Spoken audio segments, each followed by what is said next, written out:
What's going on, guys? Groovy Guy Matt here with another reissue from our back catalog.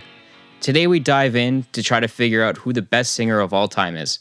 There were some surprise choices thrown up, but in the end, the Groovy Guys settled on two singers who would arguably be on anybody's best of all times list. One singer's featured quite a bit throughout our podcast and even made it into our best of all time rock supergroup.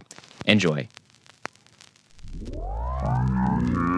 And we are on Best Singer in a Band. In a band. So, my goodness. Best singer in a band?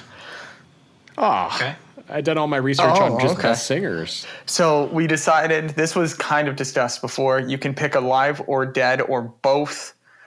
As I'm looking at Tom, he's just going to probably break all the rules because that's what he said. If this topic came up, there are no rules. Glenn doesn't get. If you read the bio on Glenn on the website, you'll know he doesn't care about rules. He is an agent of chaos. So this is actually the one I was loathing. I didn't want this one to come up. This one a riff. So who wants to start us off? Well, Chris, seeing as you're so enthusiastic about the topic, I think you should start us off. So currently, my alive best singer that I enjoy listening to right now, there's only one that comes to mind, and I'm sure people are going to highly disagree with me, but it's Ian Thornley from Big Wreck. Yeah. Interesting. There's best. Currently best. Are we doing so best this is or favorite? Best. I'm going to go with, the way I picked it was best. We're definitely doing best. But it's not favorite. Yeah, but Ian Thornley. Don't get me wrong. I like Big Wreck. There's something magic. Every album he puts out. I've recently heard a couple of people try to cover his stuff, and I didn't have appreciation until I heard people who could actually sing couldn't touch his stuff. Couldn't come close to hitting the notes he hits. And he's kind of, for those of you all over the world, Big Wreck's kind of a Canadian, kind of grungy, kind of riff rocky Canadiana band. But they're late grunge. Yeah, late grunge. But then their last, most of their albums came out in the late 2000s up until last year. And there's just something about his voice. I found out recently that he actually was supposed to be the lead singer of Velvet Revolver. And they liked him so much, but they refused to give him a guitar because he wanted to play his own solos and Slash wasn't having it. So they clashed in that sense. So don't write him off as this person who can't belt out and sing these songs. And I'm telling you, you listen to some of his stuff, he has such good high and low range that I can't think of anyone right now in the music scene that I would be that doesn't resonate with me in the way that Ian Thornley does. You know what, Chris? You made a great argument, and the more you talked about it, the more I'm you know what? I think you're onto something here. I'm also here for references to Velvet Revolver, so I'm going to listen to them this summer. They're a band that you forget about, and then you go back and listen to their first album. Holy crap. So good. Okay. And then I'm going to listen to Stone Temple Pilots. I went looking for their album the other day. And so, like I said, Alive and Dead. Now I'll do my dead one. And it's between these two. It was going to be Scott Weiland or Chris Cornell. And yeah. I knew it. I call Ian Thornley the Canadian Chris Cornell. And I am going with, those are my two. You can kind of tell my taste. It's post-grunge or grunge to post-grunge. Because Chris Cornell and Audioslave, you cannot Seattle. touch. Man. And Soundgarden. And Soundgarden, far out. They had some killer albums. You've made some compelling There we go. So those are, Chris. You've given me those are my two. All right, gentlemen, who's up next? Right. Tom, take it away. Let's hear what you got. Okay.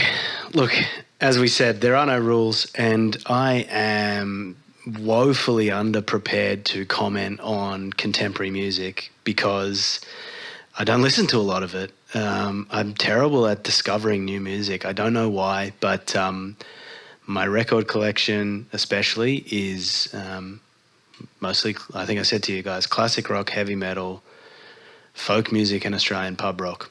So instead of doing one alive, one dead, I'm going to do two dead. One male, one female. So for me, few live in the same, breathe the same air as Freddie Mercury. As a singer, as a showman, as a frontman, as a performer, as a theatrical, masterful legend that he is. Yeah.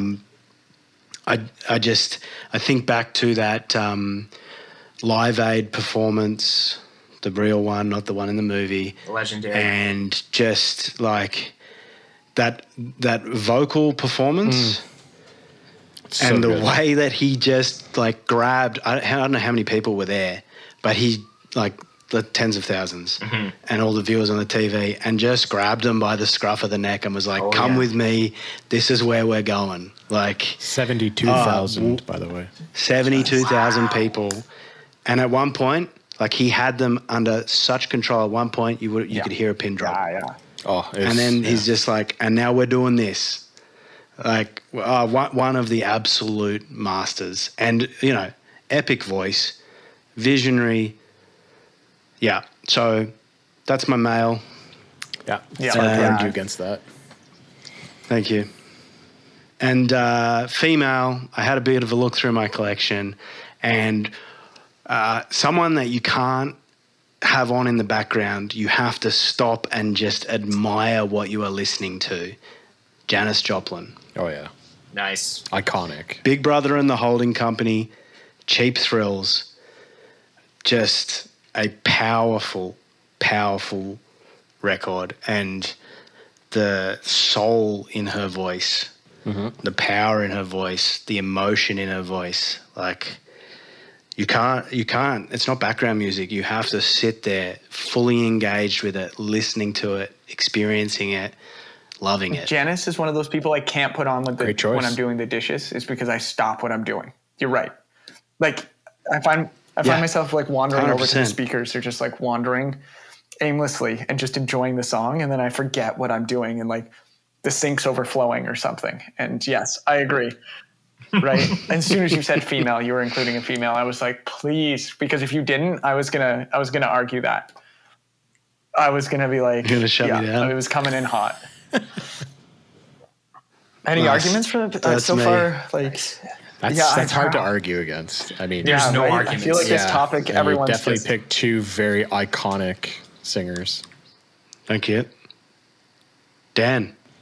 What do you got for us? Because you're prepared so well for a singer. Well, I'm gonna break the rules too, and just say, like, are we doing like another segment of the greatest singers of all time? I'm just gonna go with great singers. Okay. Sure. Go for it. For me, the greatest singer who is passed away, I don't think you can beat Aretha Franklin. I think she probably has the greatest range of all time. Yeah. You know, someone who grew up a singer, right? Like singing in church and was given the lead as a child in her church, and then just growing up to be just a powerhouse musician who has inspired an insane amount of acts. I mean, she's won a ridiculous amount of Grammys. She's performed for decades, right? Some of the most iconic songs of her time, like Respect, Never Loved a Man, You Make Me Feel Like a Natural Woman. Bangers. Like, those are bangers. She might be the greatest of all time, living or dead. Damn. Yeah. I mean, if we want to talk about Mount Rushmore of greatest singers, you gotta. I mean, it's obviously it's hard to pick four, but like I would pick Ella or Aretha Franklin. You know, like I think Ella was just a little bit before Aretha's time, but you know, Ella for the most part was singing mostly jazz standards, right? And she had the same range. But Ella Fitzgerald. Exactly. And Aretha Franklin, you know, she came from that Detroit scene, right? So, you know, it was a lot more soulful. It was really generating a new kind of music. So yeah, I'm gonna have to go with Aretha Franklin because that's definitely hard to top. One of my favorite performances, I love Nessun Dorma. I'm not sure if you're familiar with that song.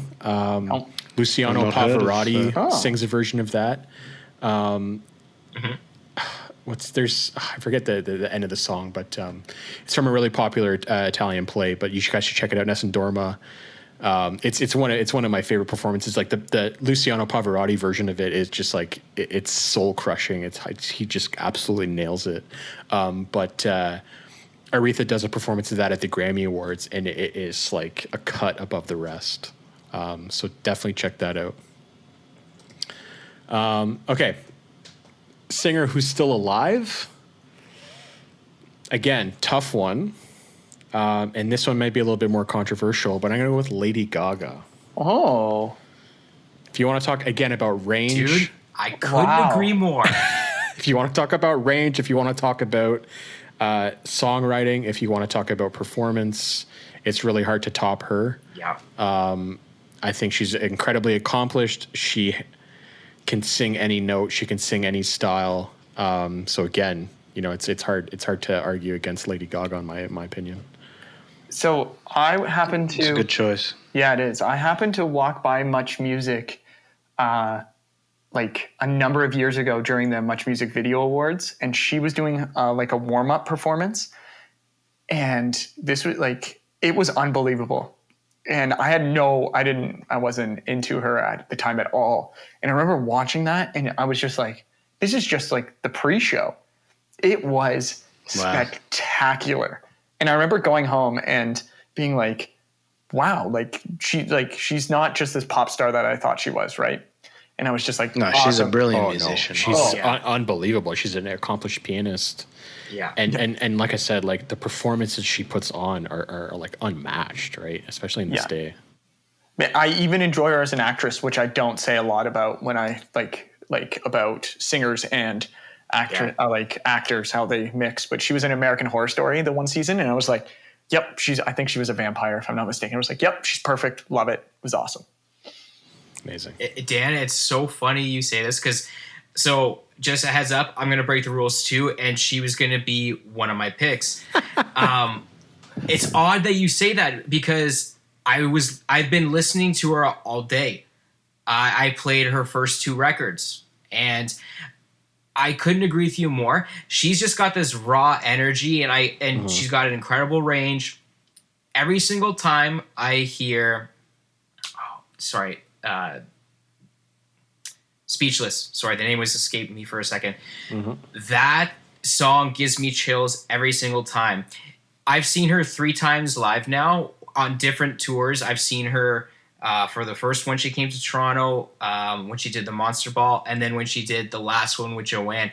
Each very different, all different experiences, because you got like the pop star, but then you got the stripped down version of Joanne, and both shows were just absolutely incredible, like totally blow you away.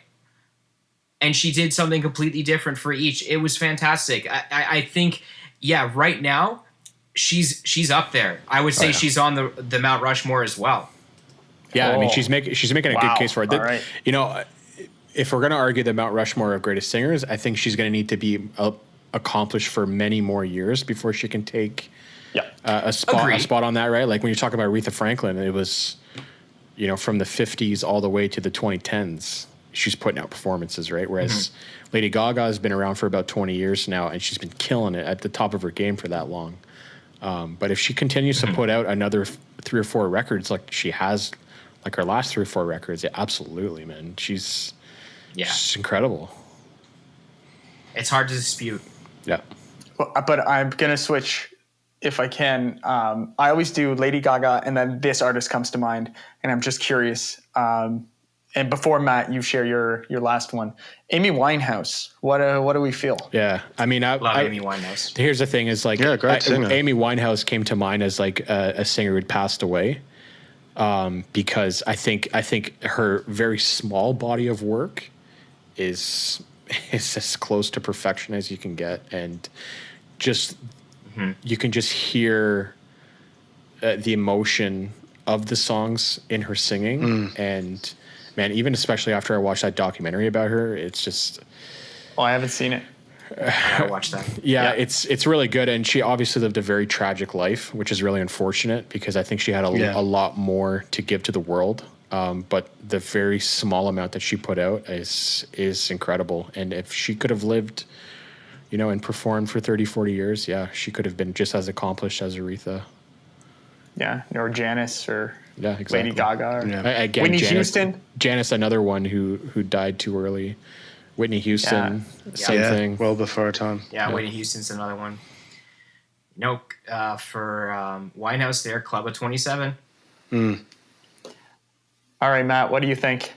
Okay, so I'm going to break the rules too, kind of like what I mentioned earlier. So I'm going to agree with Tom. Singers in a band. So I'm the only one who follows the rule. I get it. Yes. Tom took Queen.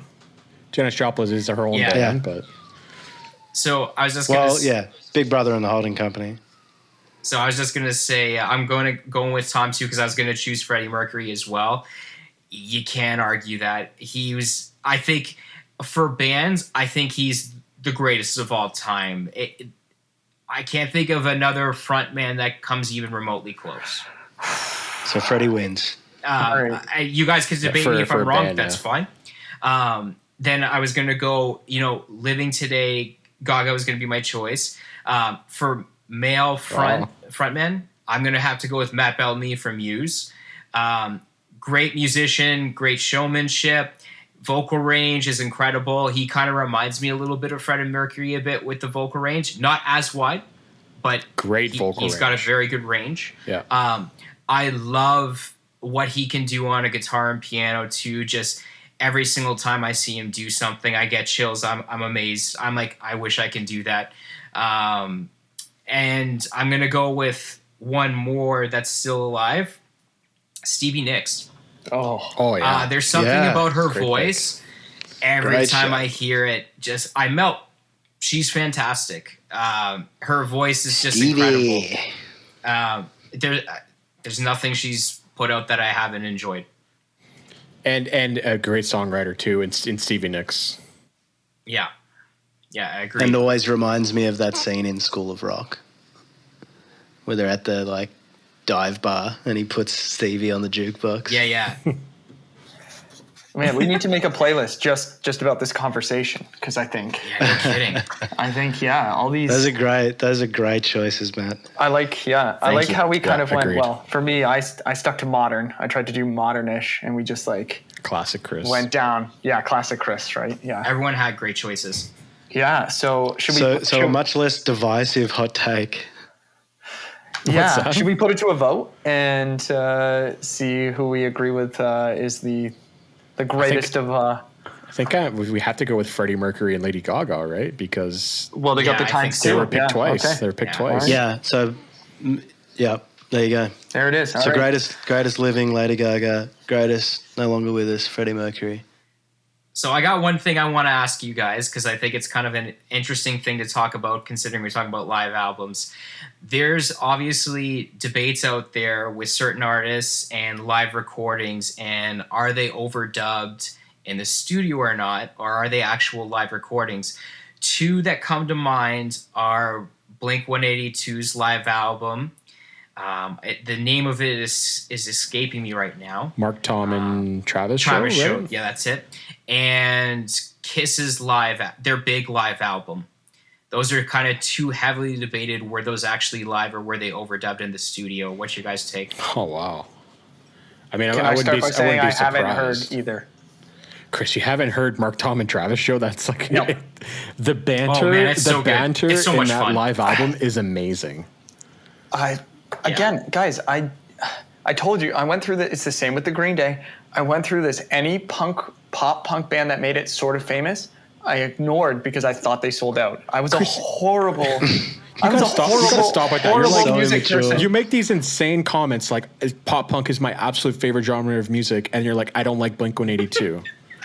Yeah, but no. I like punk, but no, but that's the problem. In my youth, man, and I will be the first to admit it. I not a snob, but just chose to hate bands for no apparent reason.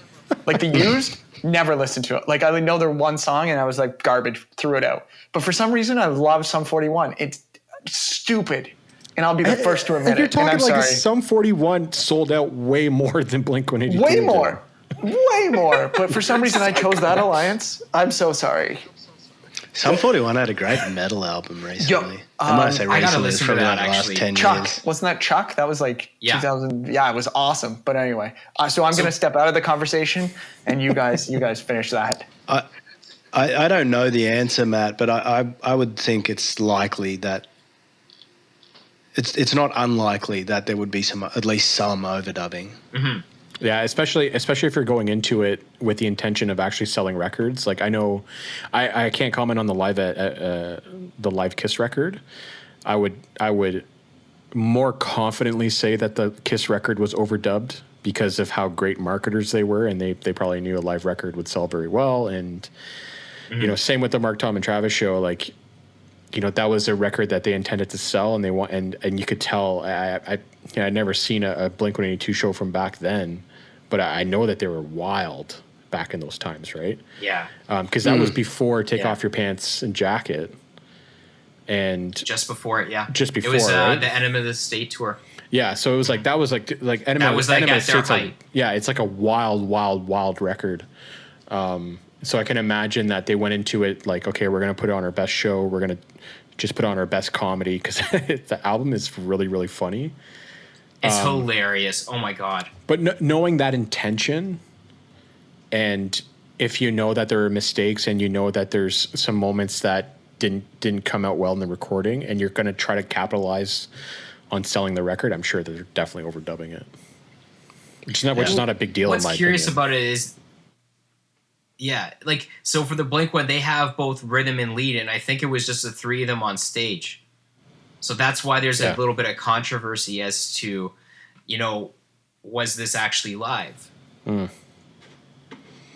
Who cares? That's a great album. Either way, it's still so much That's fun. a Yeah, I good was going to album. say, at the end of the Okay. day, who gives a shit? It's still so much fun. It's hilarious to listen to. I just was curious on your guys' take. But Chris, do yourself a favor and listen to that because I think you'd enjoy it.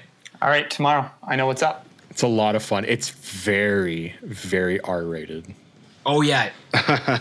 No, don't listen to that with sensitive ears. No way. As a so 13-year-old beta's out. kid, All right. and just like learning all these words, you know.